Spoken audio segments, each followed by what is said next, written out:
সকাল সকাল বসে পড়েছি উনুনের সামনে। আগুন, এই যা ঠান্ডা পড়েছে, এই ঠান্ডার মধ্যে উনুনের পাশে বসতে বেশ ভালোই লাগে। হরে কৃষ্ণ। আমি সকাল সকাল ভগবানের ভোগ রান্না শুরু করেছি। সকালে রান্না হচ্ছে চাউমিন ভগবানের। আর আমার কত শীত লেগেছে দেখেন, কতগুলো করেছি।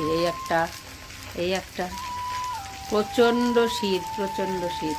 আর এই আগুনের পাশে রান্না করতে বেশ ভালোই লাগছে। শীতকালে প্রত্যেক শীতে এই কাঠেই রান্না করি পুরো। ভগবানের ভোগ রান্না হয়ে গেছে, এখন ভগবানকে ভোগ দিয়ে দিয়েছি বাদাম দিয়ে, সস দিয়ে। তারপরে আমরা সবাই মিলে রোদে বসে প্রসাদ পেলাম। প্রসাদ পেয়ে তারপরে আবার দুপুরের ভোগ রান্না করতে গেছে।